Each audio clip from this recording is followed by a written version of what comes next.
Director at Phoenix Group, and we're delighted to sponsor today's event with the Pensions Minister, Laura Trott, and Onward, and delighted to be working with Onward again.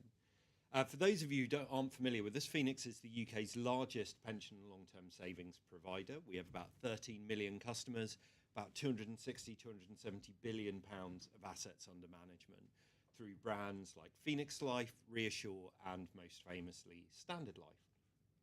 Now, one of the reasons we're delighted to be here today is last night we were one of the signatories to the Mansion House Compact, which is an agreement that was coordinated by the Lord Mayor, looking to commit pension companies to put 5% of DC default funds into unlisted equity, so really fast-growing early-stage companies. Now, the reason we did that was because if you look at international examples, the UK is quite anomalous by how much we put into these sorts of alternative assets. The UK total pension system puts about 9%. The average for the 7 largest pension markets in the world is 23%, and that leads to them getting better returns. So even controlling for inflation, the UK averages about 4% per annum, Canada 5.2%, Australia 5.5%. So potentially through increasing these types of investment, we can increase customers' savings, their returns, by about a third, which is phenomenal and incredibly important. Now, one of the important things about the compact itself, and this is going to sound slightly strange, is actually one of the caveats.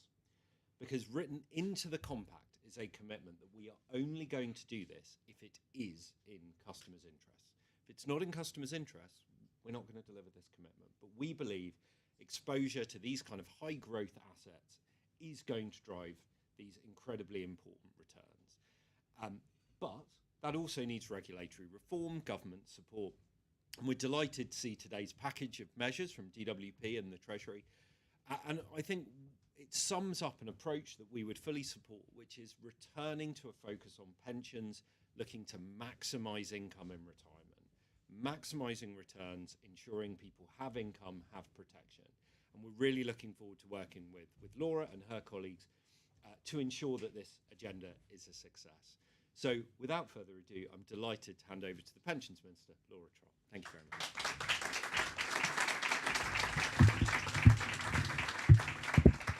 Thank you so much, Tim, and thank you for joining me, everyone, for Onward for hosting this event, and to ImHouse as well for having us in such a lovely room, and to Phoenix Insight, of course, for sponsoring. I'm going to try and make pensions vaguely interesting today, but if you are a public policy nerd, which I am, and to be honest, let's face it, most of you are here today because you're at a think tank event to talk about pensions, then you will know that private pensions have been an underrated star in the last 13 years. What I want to do today is to talk about how much we've done, how much it will make a difference to people's lives when they reach retirement, and what more we're going to do, following on from the announcements that the Chancellor made last night in his Mansion House speech. Before I start, you should know what is driving all of this work. I've spoken before about a generational divide in pensions between a generation who have so-called defined benefit pensions, a set amount guaranteed by the employer with no risk to the employee, and a generation with defined contribution pensions, where the risk is all with the employee and the outcomes can be very difficult to predict. I see my mission in this job as trying to close that generational gap. To show exactly what I mean, I want to draw your attention to 2 sets of people. The generation who joined the workforce before the last Labour government, and the ones that joined towards the end of the last Labour government. Before the last Labour government, so pre-1997, you had the majority of workers in defined benefit pensions when they started a job. Put simply, these workers had a guaranteed income in later life, funded by employer contributions of about 20%, and most people who worked had a private pension. The workers in these pre-Labour years knew that if they started a job, they would get a predictable pension when they retired for the rest of their life. Let me contrast this with a generation of people who started work in early 2010, after 13 years of the Labour government. The number of workers with any private sector pension at all had fallen by 20%. The number of defined benefit pensions had fallen off a cliff. Plus, the investment in productive assets, the type that would create higher returns for savers, as well as help the economy, had cratered. This was the Labour legacy, a decimation of private pensions, whilst also only putting up the state pension by 25p. Let me compare this to what has happened under a decade of the Conservatives, with obviously an honourable mention for Sir Steve Webb, who was an outstanding pensions minister. The introduction of automatic enrolment in 2010 turned the tide on the number of people saving for retirement, with over 10.8 million more people saving into a workplace pension. An additional £33 billion was invested in pension savings in 2021 compared to 2012. The proportion of women saving into a workplace pension increased from 59 to 91%. And the proportion of eligible 20-year-old savings has increased from 35 to 86%. These are phenomenal figures, which emphasise not only the enormous achievements of automatic enrolment, but also expose just how bad things were under the last Labour government. Not only that, but we've introduced pension freedoms, which have given people flexibility and choice over their incomes in retirement, and the funding situation for defined benefit pension schemes has vastly improved since 2010. So we have a proud story to tell on private pensions, which will benefit millions of people in retirement, even if not quite enough people know about it yet.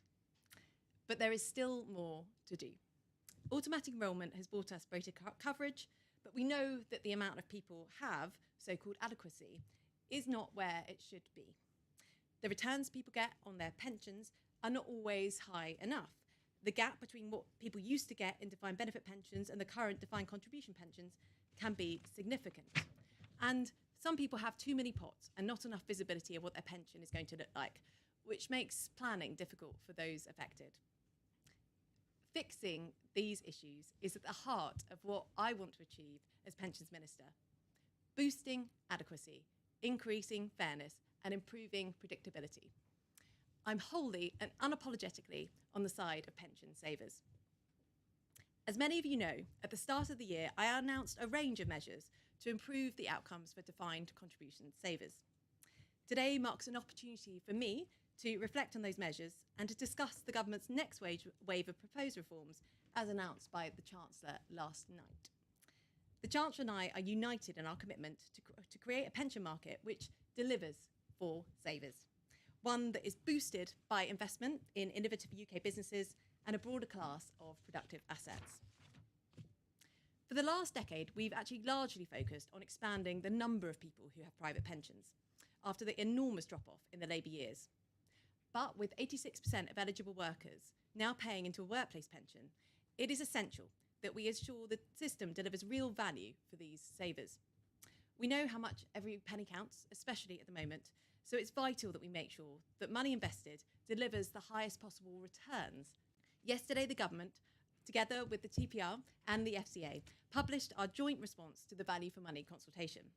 The response sets out a clear direction for the future regulatory regime, which will be introduced in legislation when parliamentary time allows. Many of you here shaped this work, and I'm grateful for all your efforts and engagement with the department. The framework will introduce greater transparency, comparability, and much-needed competition into the DC sector. It will give trustees, providers, and advisors the tools they need to look at investment performance, as well as costs and charges and quality of services, enabling them to credibly assess the scheme's overall performance.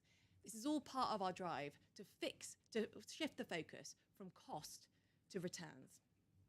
I'm committed to making sure the framework is upheld. To do so, our ambition is to give regulators robust new powers that will enable them to wind up consistently underperforming schemes or require them to consolidate with a better performing scheme. This will build confidence for savers that their schemes are working as hard as they are to provide them with good returns. The next change we're announcing is on small pots. Automatic enrolment, as we all know, and I've talked about at length today, has been a huge success. But the way we have set it up means that every time employees start a new job, they get a new pension pot, and they don't always keep track of their old ones. There are over 12 million so-called deferred small pots in the market. These pots cause a drag on the pension system, act as a disincentive for members to engage in their pensions, and reduce buying power at retirement, or in some cases result in the pot being lost altogether.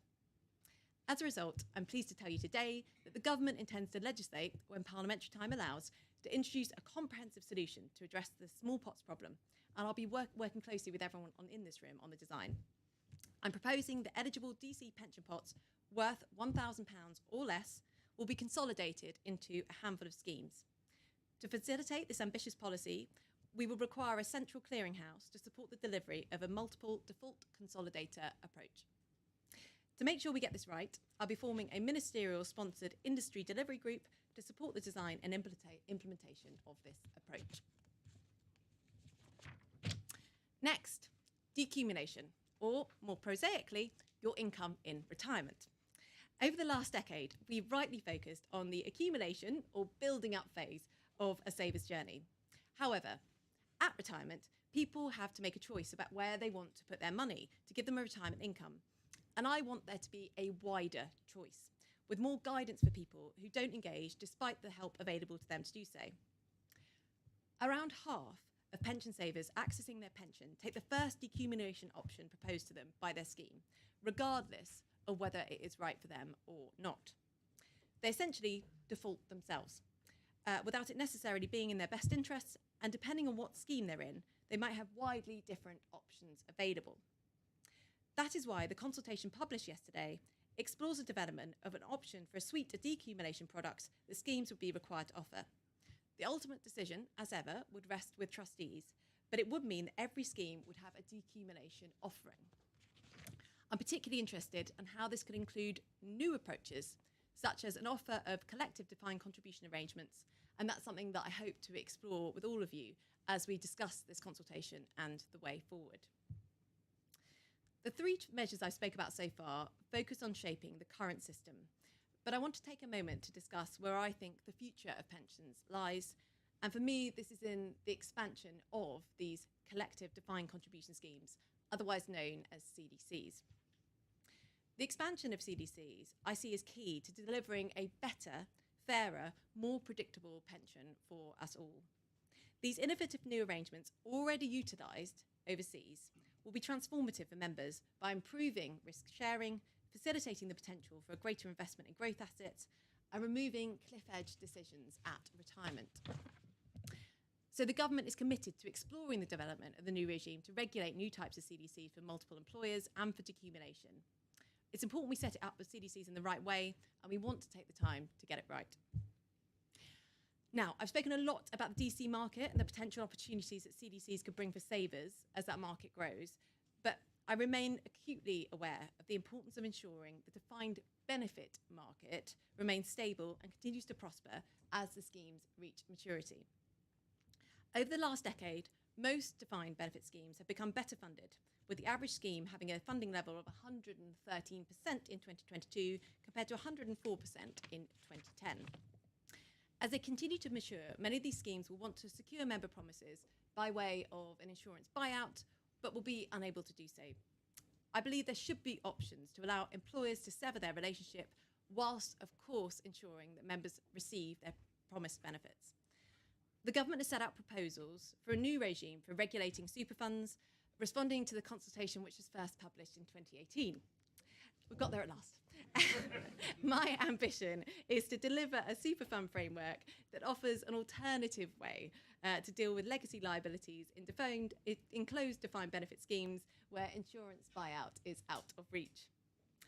In tandem, I want to explore what else can be done to help define benefit schemes, including those who are at the lower end of the market, who won't reach even super fund level, and what more we can do to help them use surpluses productively for employers who continue to manage their own schemes.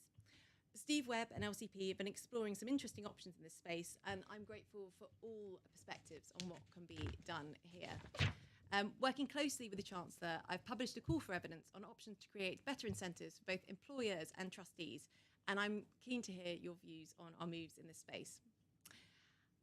I should pay tribute to a group of people who underpin the success of all occupational pension schemes, trustees. I'm committed to ensuring that trustees have the right support, skills, knowledge and experience to deliver the best returns and therefore maximum outcomes for pension savers. As a result, a call for evidence has been launched this week to seek views from trustees and those who work with them to better understand how we can help you excel as we move forward during this period of change. To end, I'd like to reiterate my thanks to the pensions regulator and the FCA for their commitment to the shared agenda. I want to ensure they have the powers they need to make these reforms a success. Since taking office in October last year, I've worked relentlessly to provide better future outcomes for pension savers. My commitment to ensuring they're at the heart of the decisions made remains steadfast and will continue. I'm confident with the help of all of you here today and those I've met from across the sector, we will ensure pension savers can save for their retirement outcomes they want, supported by a pension system that works for them. And we should really think about today the impact of these changes. The reforms being brought forward by the government could see the average earner's pension increase by nearly 50% on an annual basis. That's including the changes from the 2017 automatic enrolment that we're pushing through. A minimum wage worker could see their pension pot increase by nearly 90% over their career. These are life-changing amounts for people in later life. I'm proud to be driving forward this significant step in the creation of a system that will deliver better, fairer, more predictable pensions that are invested in the fantastic opportunities this country has to offer. I'm proud of the contrast we've had with the Labour Party. Our 13 years have left private pensions in a far better space. But there is even more that we can do, and with your help, I hope we can achieve it. Thank you.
Okay.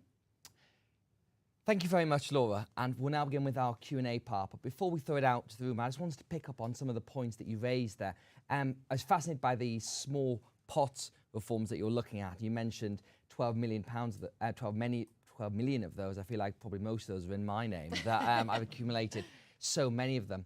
How much of that is a communication thing as well? Because I feel like lots of people enter the workplace, rattle through many jobs in the first sort of 10 to 15 years of their career, pick up all these pots and just forget about them entirely. Yeah. So I guess part of the challenge is the reforms you're doing to have that sort of central clearinghouse, but also actually explaining to people, because when automatic enrolment came in, one of the things that was so good about was communicating to people how important it was. So what role does that play in your reforms? It's absolutely vital. We've also, of course, got pensions dashboards, which will be coming in, which will enable people to see in one place all of their pensions. So they can find their lost pots, they can see how much this will mean for them in retirement. It will enable them to kind of clear up all those pieces and find any pots they may have missed. But I think the point about this is that we need to try and solve this problem overall. We've done part of that today with the proposed default consolidator on a carousel model, but actually there's much more that we can do, I think, and we should be looking at to stop the flow. So to mean that you don't have as many pots which you collect during your time in the workplace. And I think that's what we also want to talk to you all about what more we can do on the flow side and not just the stock. Absolutely. Now, I think I'm going to throw this open to the room because people will be very keen to ask questions. If you could just say who you are and where you're from, that would be great. And we've got Angus here with a microphone who will hop around so we can hear everyone. We'll start with the lady at the end here. Thank you. Thanks, Minister. My name is Chloe Chaplin. I'm from the I newspaper. You mentioned today the rise in the number of people who have private pensions. Given this and the ballooning cost of the state pension, do you think there's any scope to reconsider the way that the triple up works? Maybe the fact that it applies universally or that it's linked to inflation. And if you don't mind, just on the pension pots legislation that you mentioned, do you have any kind of time frame for that? Thank you. Thank you, Chloe. Thanks, Chloe. So on your 2 points, the triple lock was obviously a conservative innovation. And since it's come in, we've seen absolute pension and poverty fall by 200,000 people since 2010. Right, so it's played an incredibly important role. Obviously, this is something that the Secretary of State reviews every year. but it was part of our 2019 manifesto. But I would also point to the other help that we're giving pensioners, and we have done. You know, the cost of living payments are going to pensioners on pension credit. We've also increased winter fuel payments as well. We know times are tough for everybody at the moment, and that's why we've been channeling a huge amount of support to everyone throughout the country. And you'll point on the timing of the legislation as well. Oh, the timing of legislation. So, I mean, I'm not allowed to say when legislation comes in. It's like one of these quirks of how these things work. But as I said in the speech, it'll be when legislative time allows. But I think you've seen through what happened yesterday and the remarks I've made today how much of a priority this is for the government. Thank you very much. I'd like to go next. Yes, the gentleman just here. There's a microphone just behind you. Hello, my name's Adrian Belding. I'm from the RSA CDC Forum. Minister, good morning. We very much welcome the warm remarks that you made about CDC today and its potential to sort of address some of that generational pensions gap which you'd identified. You set out two opportunities for CDC, either in terms of in the workplace of employers setting up CDC schemes or at retirement of people moving existing DC pots into a decumulation CDC at that point. I was wondering, looking at those two opportunities, I'd welcome your views on which of those two you see as the bigger opportunity. Well, firstly, thank you to the RSA for all the work they've done on CDCs. I think you've played a really important role in pushing this forward. I would say both, and that's not a cop-out answer because I think it's really important because we want to give people the option, I think, of a CDC at decumulation stage. Obviously, we're at early stages of this work, but I do think we need to consider it as part of the suite of retirement options that you get. And I think what the legislation that we're taking through in terms of allowing for multiple employer CDCs will be really important to allow people to have it from the very beginning as well. So I think it's important that opportunities are available for CDCs at all stages of your working life, and that's what we're intending to do. Thank you. Who have we got next? Yes, gentleman at the front here. Hi, Nigel People, Pensions and Lifetime Savings Association. 2 points. The first, just some comment, if I may. So firstly, just to welcome the initiative on DC decumulation. I think it's going to be really, really important that schemes provide support in the form of product standards to their members when they come to retirement. That's a great thing. It's something the industry has called for a long time. And then the question. We can all see a strong theme of consolidation flowing through the consultations, which people have been commenting how coherent they are, so well done to you and the team for a huge amount of work. But I just wondered, do you have a vision for how many large DC providers or master trusts do you see as serving the automatic enrolment market when these reforms have flowed through after a number of years? So do you have a vision for that? And also on the DB side, you resurrected joyfully the super funds proposal. Again, I wonder, do you have any idea about how many super funds might play a role in being consolidated for DB? Thank you, Nigel. As ever, a lot there. I would say firstly, in terms of decumulation, you're completely right. Thank you for the work that the PLSA has done on this. And I think the point about decumulation is it's helping those people who are least engaged, right? And that's been the focus for me in my time here, trying to focus on those who don't engage on their pension and giving them the maximum help that we can. I think in terms of consolidation, I think it's really important this is driven through the value for money scheme in terms of results. I'm not necessarily ideological about size, but what I want to see is pension schemes delivering for savers. And I'm very unapologetic about that. You know, we will drive higher returns and we will make sure that people are getting a decent bang for their buck. On DB schemes, I think insurance buyout is always, I think, got to be the golden option for people who are able to reach that and where the market can accommodate them. I think for those who can't reach insurance or aren't right at the point where they can go through to that, having super funds as a gateway is really important. And then I think we should also look at the lower end of the market where people want to move their DB funds off their balance sheet and what more we can do to provide options for those too. And that's what the consultation is all about. And I'm grateful for the ideas that have been put forward in this space, which I'm keen that we explore, because I think having a clear intellectual framework for what happens with DB and landing that safely will be really important. Thank you. Right, who else? Yes, lady at the back here. Good morning, Minister. It's Romy Savova from Pension B. Hello again. Hi. I welcome the proposals that you're putting through, especially on value for money.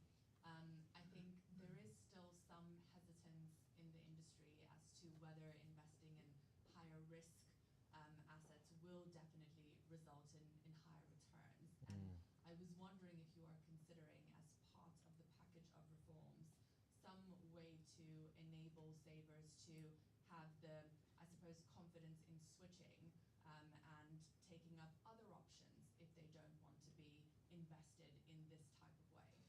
So a couple of responses to that. So firstly, it's always, and it has been a cornerstone of everything that we've done, that it's trustees' decisions. You know, they must make decisions which are the best interests of their savers. However, we know that inaction in this space does have consequences. Tim talked right at the beginning about the fact that the returns in this country for DC savers are not as high as they are elsewhere. That is a really big problem. It means that people aren't getting the retirement outcomes that they want. And we've seen elsewhere that it has worked very effectively. So I think that it is really important the trustees, when considering their fiduciary duty, think about focusing on higher returns for savers. And I think that the work that the TPR is doing in terms of looking at what guidance there is around this is really important and will provide that extra support to trustees. Okay. Thank you. Who else? Yes. Oh, we've got a lady here. Thank you. Hi, Zoe Alexander from Nest. Nice to see you. First of all, just to say we're really supportive of this suite of reforms. Entirely agree that scale and consolidation is the future. And we think there's a vast amount that can be achieved through investment in illiquids, and we were pleased to be a signatory of the Mansion House Compact. You mentioned in your speech, Laura, about the uplifts that savers could potentially see in their returns at retirement, and we really welcome the innovation that you're pushing to try to deliver that. One of the things you said was a minimum wage earner could see a nearly 90% uplift. Do you worry, as we do, a bit about oversaving there and the possibility that the reforms that are in train could push some people into saving more, affecting their day-to-day living standards? And do you think there's a place for innovations like sidecar saving that Nest Insight's done research into to provide a more holistic solution for those people who might be earning persistently at the lower end of the income scale? I think, well, firstly, thank you to Nest for all they've done and for being signatories to the Compact last night. I think there's always a balance with retirement savings, and I think that is why we have kept the earnings thresholds with automatic enrolment. So we've got rid of the lower earnings limit, but we've kept the earnings threshold to make sure that we are striking that right balance, and that so people are earning under £10,000 aren't automatically put into automatic enrolment. I think that the innovation that Nest is looking at in terms of the sidecar savings and other work you've done with the self-employed are really important, and we should look at that, and we should look at how more we can help people, because I think, you know, our entire focus of everyone here needs to be ensuring that people have the retirement that they want and working every day to make sure that that becomes a reality. Thank you. There's another lady at the front just here. Thank you. Hi, Emma Douglas from Aviva and PLSA. Thank you, Laura, for everything that you were saying. We're also signatory to the Compact. Just in terms of the adequacy point that you mentioned and the 2017 reforms that you're going to push through, I'm almost the opposite of Zoe's question in terms of thinking about the average earner. You know, have you got sort of timetables in mind of, you know, when you're going to be bringing that in? Because, you know, the money going in is really important, as well as the returns that you get on it, which clearly are being addressed through these consultations. Thank you, and thank you also again to Aviva. I think my answer to most things is as quickly as possible. I hope what I've shown in my time in this role is that I do try and get these things done. And we do, you know, it's very important that with the 2017 reforms are done as quickly as we can, because they will make a difference to the outcome that people get in retirement. And that's what everyone here is all about. So we are, as soon as it passes through the House, and I'm sadly not completely in control of that, but as soon as it gets through the House, and fingers crossed it will, we will get a consultation up and running as quickly as we can. It's really important that we consult on how we implement these reforms, you know, timings, whether we need to stagger them, actually what the age is, whether it's 18 or 16, all these things we need to look at in more detail, and it's important that we consider, but we also need to get on with it, and I'm very aware of that. And I think one reflection I can put on this question of timing that is coming up a lot, I think the fact that you've had not only your remarks today, but also the Mansion House Compact is clearly an area where the government feels strongly about this. And so I'd be very surprised if it doesn't get a good level of priority. And not expecting you to say that, but I'm saying that for next election. Right, who would like to come next? Let's go to this gentleman here. Thank you. Hi, good morning. Mike Henry from Hyman's Robertson. First of all, can I say congratulations to the Minister and the team for the great work that's gone into this. Secondly, you said Steve Webb has done a very good job as Pensions Minister. I agree with that. Yeah. You're also doing a very good job. And, Thank you.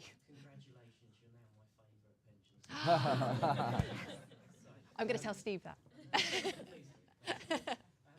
Just really a question in terms of private equity Yep. and positive outcomes, if I may. I think the room has probably taken the positive outcomes out of everything that's being proposed, but really to go to sort of UK industry and actually to the consumer, everything that I read, and I don't disagree with it, is improving outcomes for the pension saver. I also believe investment in private equity in the UK is also a fundamental component of, so whenever the reading is and the approval through that, didn't know whether you had a comment on, really we should be optimistic both as pension savers, we should be optimistic as UK taxpayers and within UK industry as well, with these reforms all formulate together, I think, to be a very positive future. And I know Tim mentioned at the very start, we'll look at what outcomes actually look like, but I don't know whether everyone, certainly press and media, could take away that positivity, whether you had a comment of the larger picture there.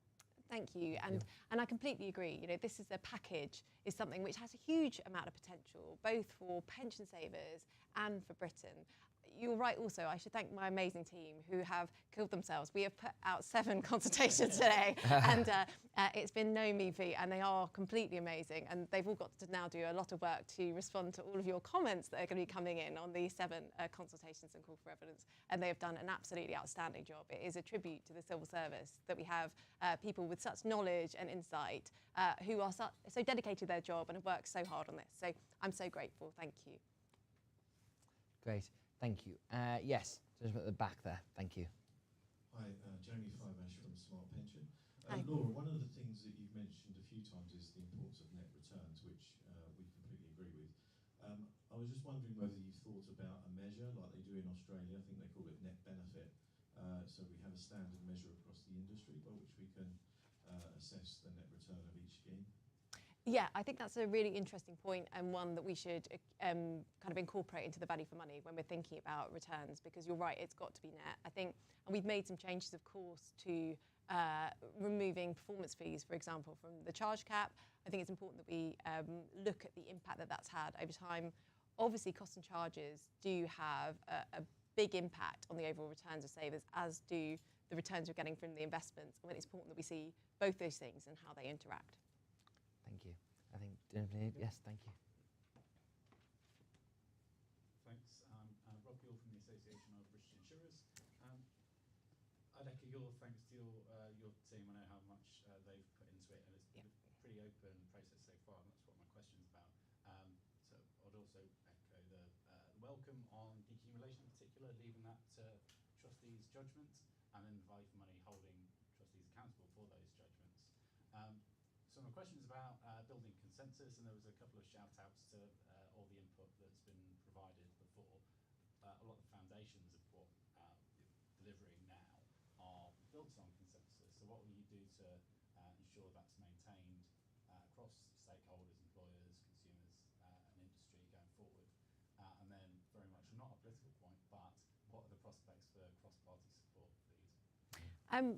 Well, I think it's the way I work is I try to involve people as much as possible. I think you need to make decisions, but you need to have the widest input that you possibly can, which is the approach that we've taken to every single document that we've produced today. I'm grateful for the ABI for all the work that you've done on this. And we will always listen. We won't always do exactly what everybody says, but we will always listen. And I look forward to the many, many, many roundtables that I will be having off the back of these consultations that we published today. I think on cross-party working, on pensions, we're actually pretty good. You know, whilst I would be very critical of the last Labour government and their record on private pensions, I think to their credit, we've worked closely together on a lot of these things, and we've been responsible in the way that we've treated private pensions, and long may that continue. Indeed. Thank you. Just over here. Thank you. Hi, Martin Willis-Barnett, Woodingham. I wanted to say, first of all, echoing what others have said, how nice it is to see everything so joined up. both in terms of all the consultations today, although there was a lot to read on the train this morning, to be fair. Yes, But, sorry about that. and also, as you said just now, seeking views from the wider industry as well. It's really clear that's been the case, and things like the small pots, everyone's got a view, but it does seem that those views have been taken into account, which I think is really positive. One thing though, I was interested about the retirement options, and I agree with that, and you mentioned CDC, which I agree with, but are there any other options there? I know some organisations are looking at different sorts of risk-sharing models. Do you see it as purely CDC, or could there be other innovations there? I don't see it purely as CDC at all. I think it's really important that we have a range of innovations in the decumulation stage, because one thing won't be right for everyone. I think what we're looking at as part of the consultation on this is what that range should be and what we should specify or not. So I think views on this are very much appreciated, but I'm very clear it does need to be a range. Thank you. Anyone else? How are we doing? Good. We've clearly covered absolutely every. Oh no! Oh. Sangeeta Chandler from Standard Life. Just reflecting on your last point there, you're ruling out defaults and decumulation then? Just thinking about what you said earlier about member engagement being a primary concern and those that aren't engaging.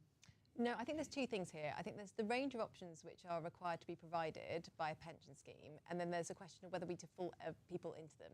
I think we're looking at both, but there must always be a range. You know, pension freedoms will always be at the heart of what we're doing, so people must always have choices and options. That's really, really vital. What more we can do to help people who don't choose not to make a choice, you know, who aren't engaged, I think is a separate but very important question. Thank you. Any final questions? Well, in that case, I'm going to end with a final question as well for me, which is that sort of pulling back the camera lens on all this, we are very much aware with LDRs, there was a lot of concern last year about general risk in the pension sector as well. When you're looking towards these forms, what's your general attitudes towards the risk element of things? Because I think that's something people, when they hear about reforms, can trigger an alarm bells, particularly when you're talking about things like super pots. I think it's really important that we learn from what's happened elsewhere, and what we know is a balanced portfolio is definitely the way forward. We have a brilliant regulator in this country, the pensions regulator, who do look at it in the round, and it is important that trustees make decisions in the saver's best interest.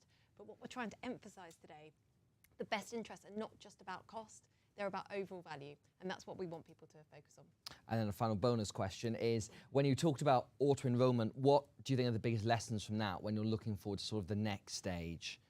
I think that we've done a fantastic job on auto-enrolment. It's meant that people can go into the workforce and confident that they will have a pension and they will have some contributions from their employer.